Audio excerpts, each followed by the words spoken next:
Oh.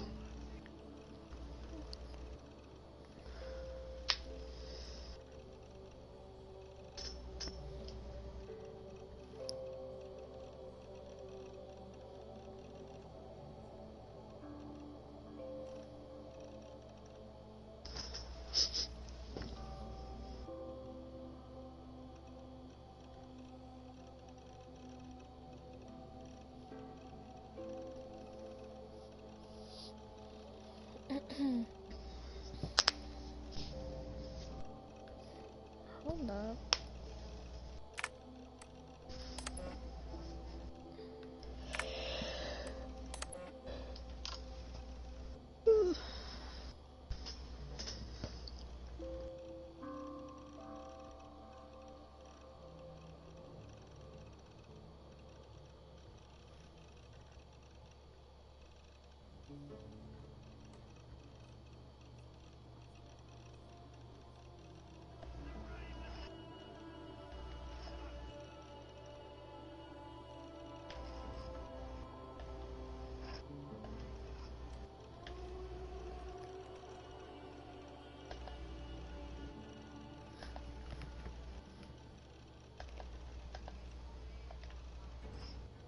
So who won with the dice?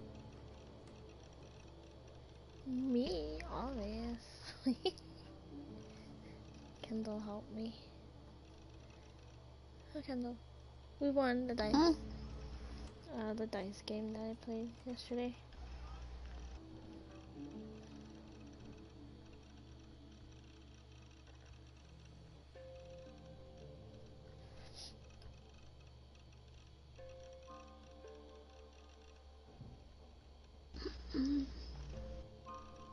Lol cheatin'. Kidding. No cheating here. Oh my god, I'm almost dead. I already read this, right? Oh god. Good. So this is, I'm ready. Last message.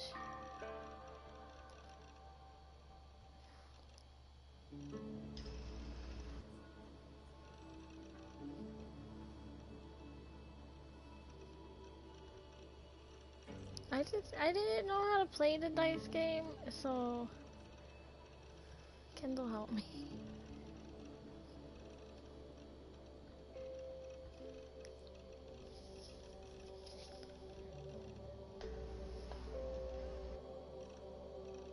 The world is sick and getting sicker.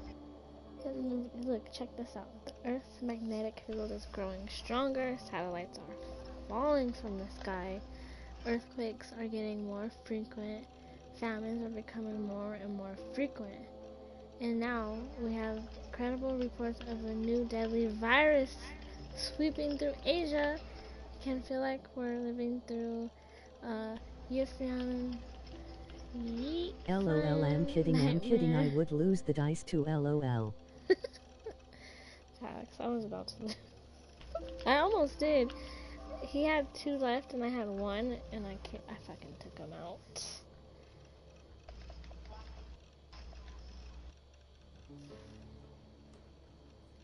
Look, there is a cure. Us. So I'm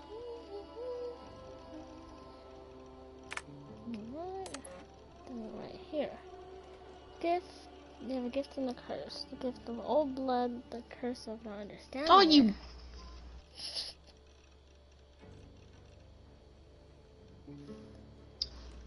What? Who the fuck is this bitch?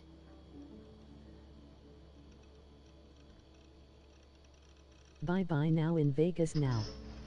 Bye, have fun in Vegas. Don't do anything I wouldn't do.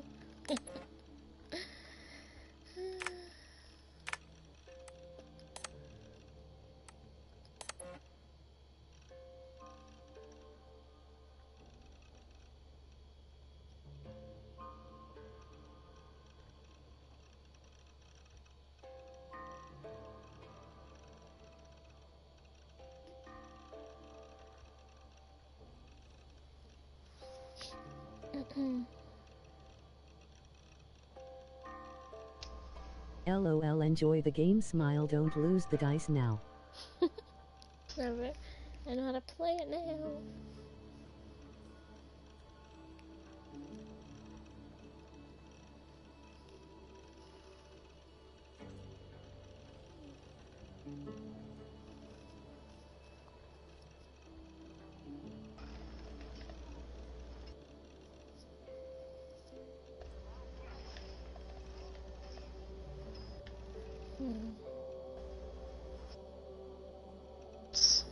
God.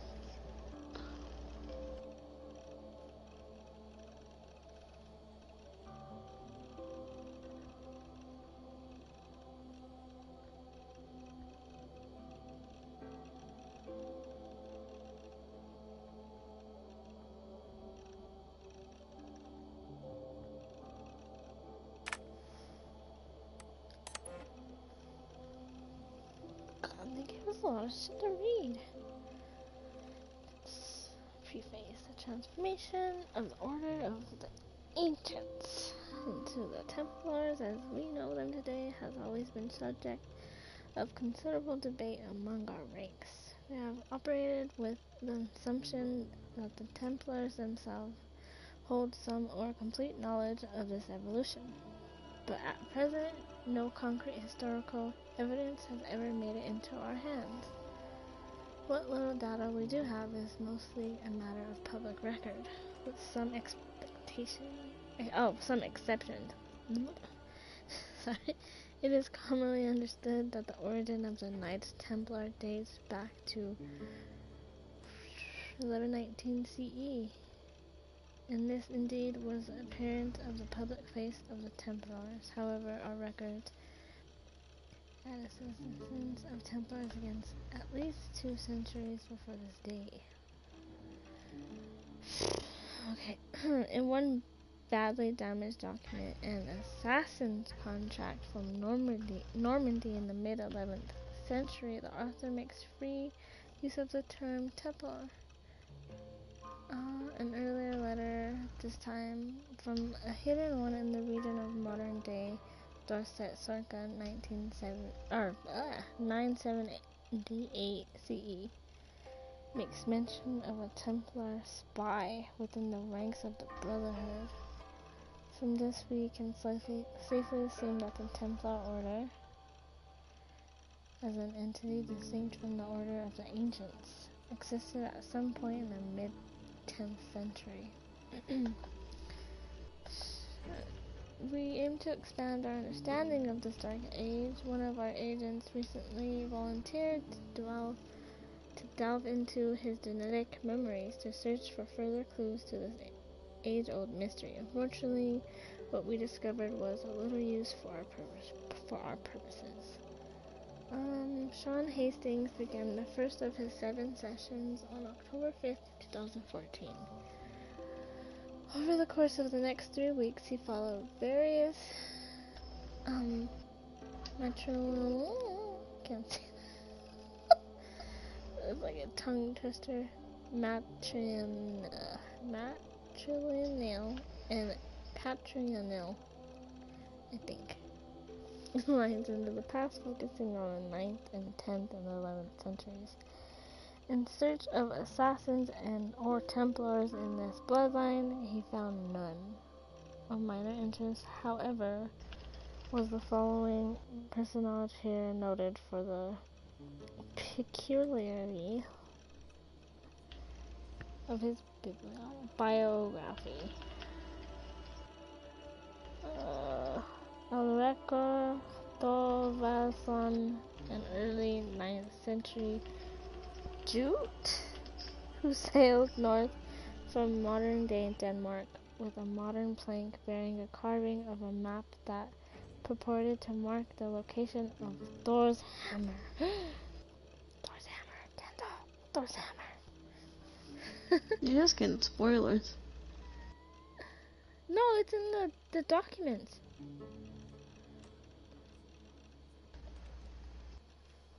Spoiler!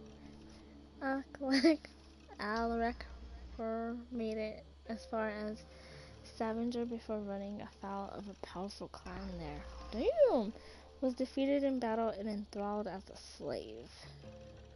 He escaped his captivity some 10 years later and returned to Jutland to marry and settle down. The location of his map is unknown, and the existence of Thor's hammer, a precursor relic, no doubt remains unconfirmed. Bitch, we about to get Thor's hammer? Oh my fucking god.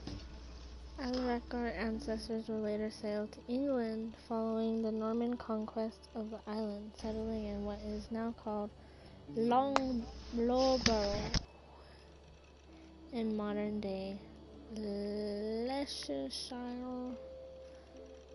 Fuck. Leicestershire. The irony that a man named Hastings would contain no useful genetic memory data regarding the Norman invasion of England in 1066. Was not lost or nor dear subject. Still, he retained his usual chipper wit and asked if he might next relive the genetic memories of his grandfather to, quote, give a Nazi a proper bollocking.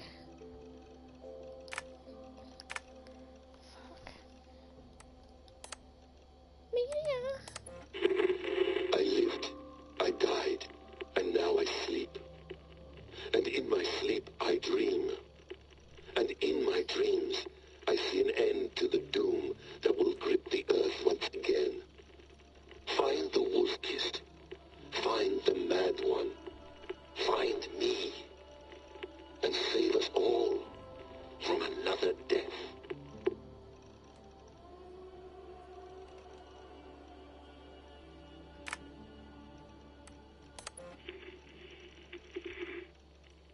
Layla, thought you might be interested in this. Conversations that Bex and I had with Desmond back in 2012. December, I think. Just candid talks, that's all. We didn't square any circles or write any beat poetry. But he did have some interesting insights into his time in the Animus and what it means to be an assassin. Anyway, have a listen. You might find you and he had similar experiences. So, well, let me know what you think. Unless it's to tell me I sound like a total prat in these recordings. If that's the case, just say nothing. I mean, I did have a slight cold at the time I recorded these. That's probably why I sound odd. COVID. Anyway, okay, I'm done anyway. So, turn off. Turn off. Oh, it's actually just a button. Sorry, here we go.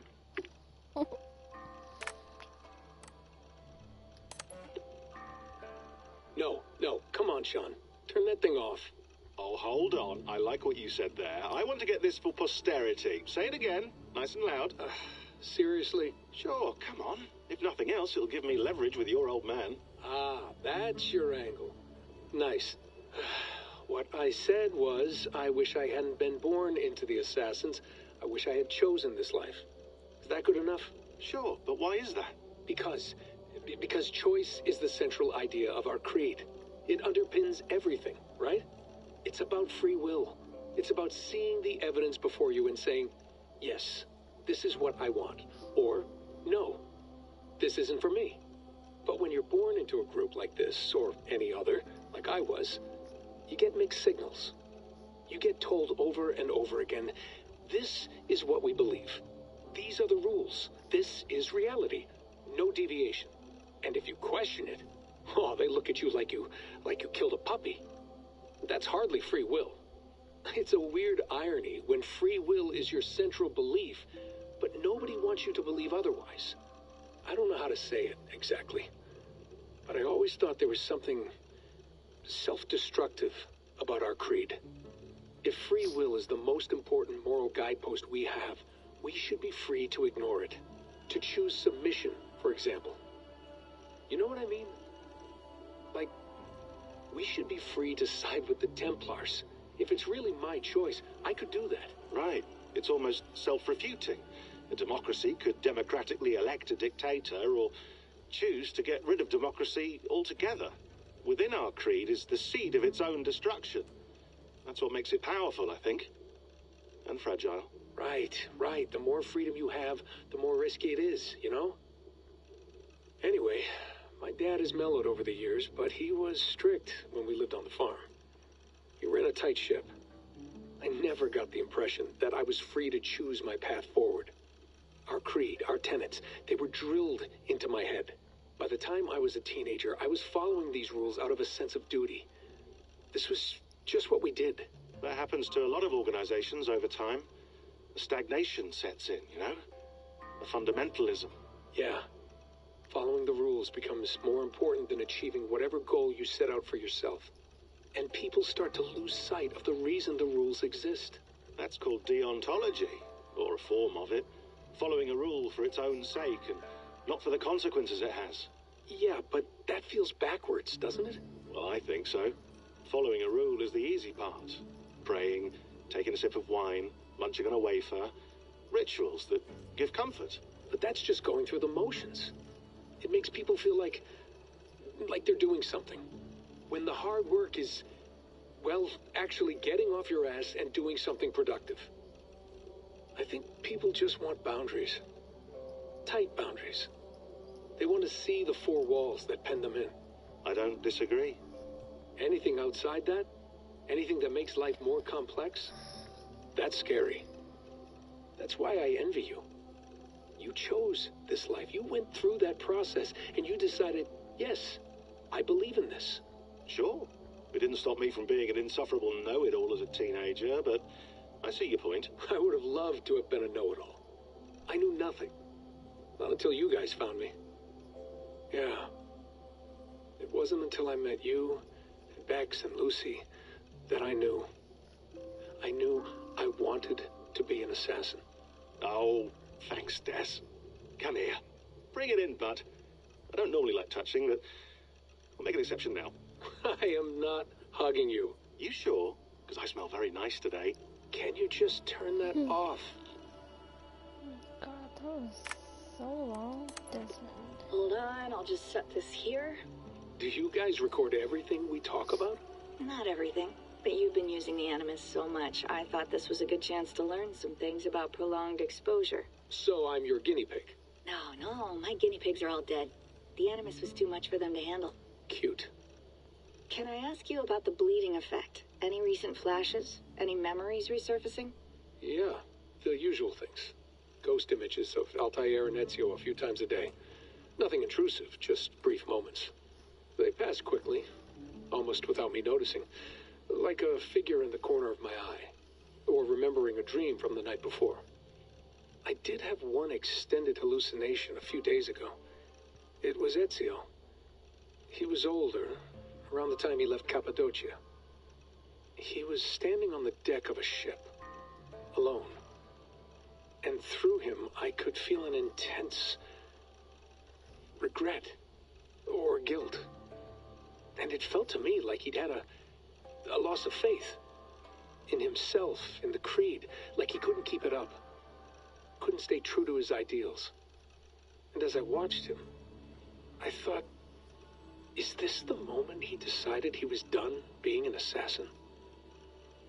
It felt like it. Anyway, most of my visions have been brief, lasting just a few seconds. They're like complete memories of small moments that appear suddenly out of nowhere, fully formed. It's a strange feeling. Okay, anything else? I'm starting to see Connor now, too. Though I hear his voice more often than I see him. I'm sure that will change. Oh, yeah, and yesterday, just before bed, I had a memory of being on a beach in the Caribbean with a bunch of sailors. Or maybe they were pirates. I don't know. No idea. Huh, we'll look into that.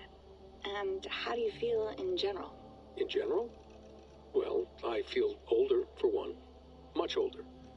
And it's strangely comforting. I'm collecting the memories and skills and thoughts of so many people. I feel like I've lived a few hundred years or more. Is it possible that if I do this for too long, it'll push my own memories aside? That I'll be everyone but myself after a while? It's possible. That's called identity substitution. It's happened before, but it's rare. And someone with your background shouldn't need to worry. My background? You mean mean someone with my genes. My abilities. You have Isu DNA, and that lets you see things and do things and withstand traumas that other people can't. And I can suffer in ways that others can't. That's not something to be proud of. You mean the apple? Yeah. It has a pull, Bex. It tugs at my brain. It talks to me. Teases me. Drives me mad. And what I did to Lucy... God damn it. Nothing is worth the damage I did. The pain I caused. I know. But you're special. That's the point. I'm not special, Bex. I'm lucky. That's all.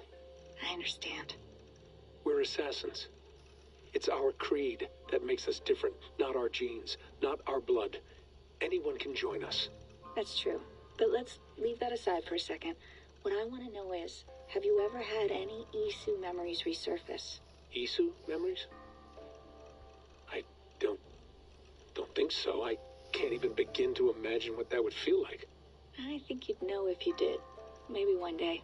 We might be able to induce something. Jesus, let's fix the world first, okay? Before we start digging up my ancient ancestors. Deal. With my luck, I'll be related to some third-rate Isu like Sisyphus or something. Way to aim high, buddy. Hey, you gotta.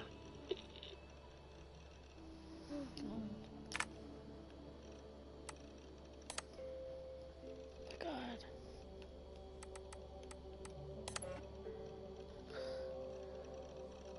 Okay. Are you watching this? Kendall? Kendall? Hmm. Are you watching this? Mm-mm. Are you playing? Mm-hmm. Okay.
Probably perhaps decades before.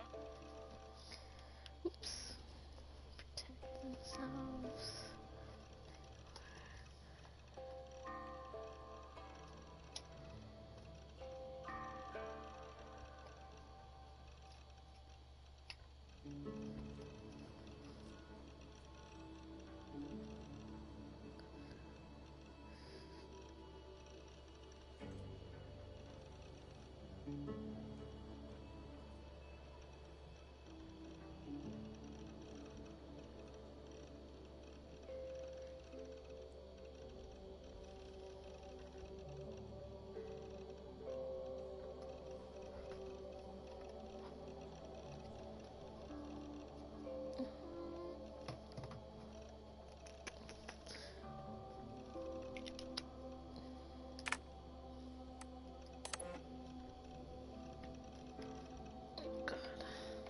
A lot of shit to read.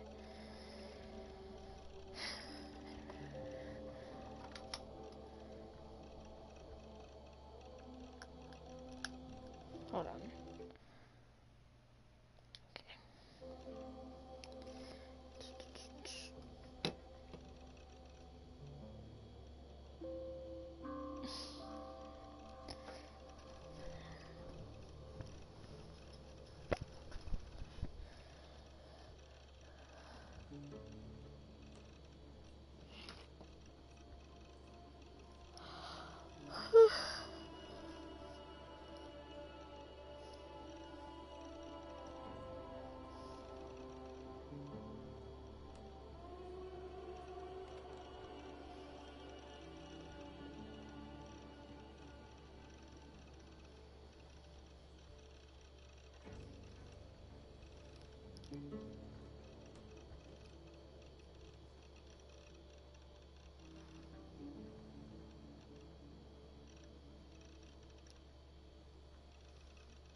Reality is a simulation.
It's the staff.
What the fuck?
It's not the screen that's bright, it's the fucking...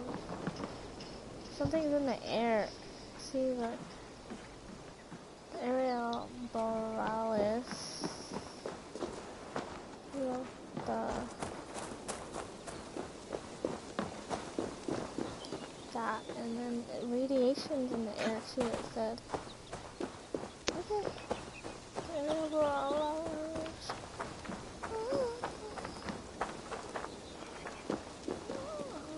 Let's do the color real quick, hold on.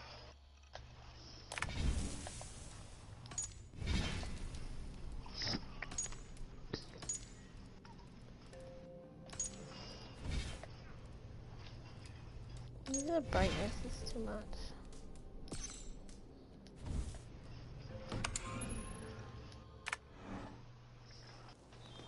go. That's better.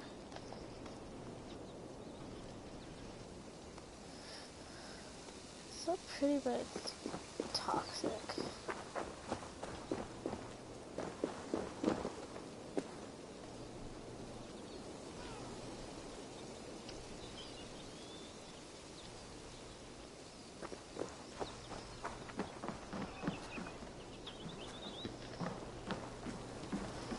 Would love to play around, but I have bigger things on my mind.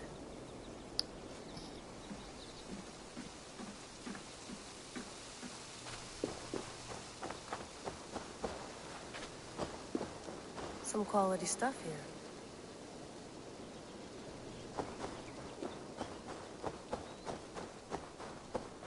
There's fishies in there.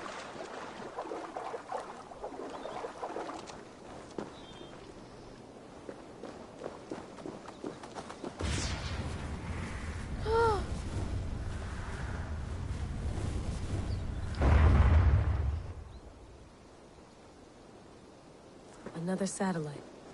Damn.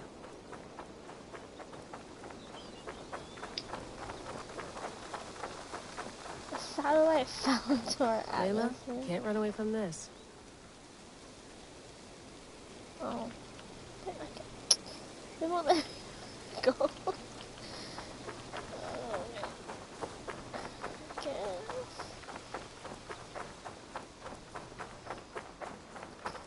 Someone's got mail. An invitation to a fair in Concord. Bring your best crop and you may win a prize. Tempting. Probably bought this in a coffee shop somewhere in Concord.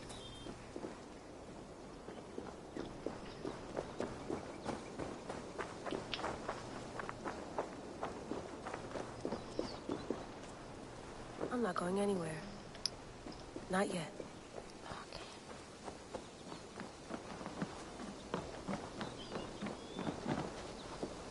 Alright, I guess there's nothing else to explain.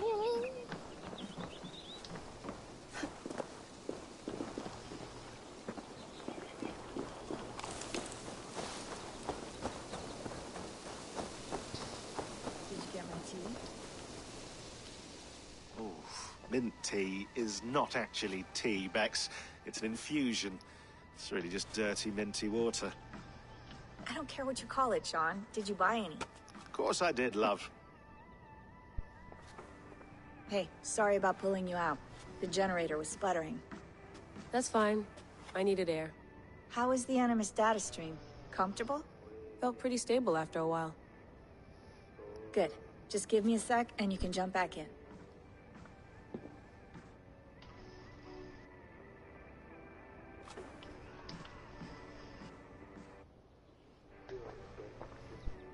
Another satellite came down.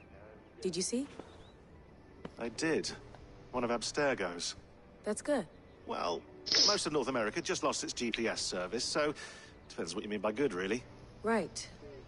Even when we win, we lose.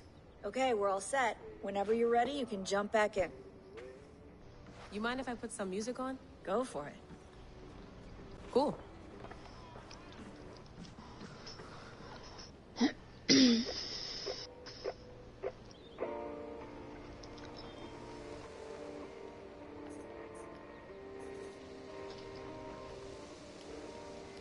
Okay. I'm stuck.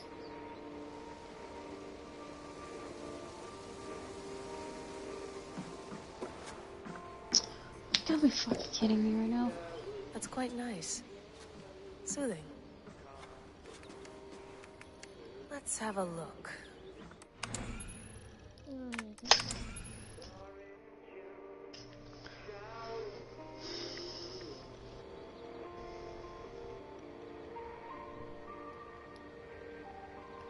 Oh no.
This is scary. The music is fucking playing. It's the end of the world.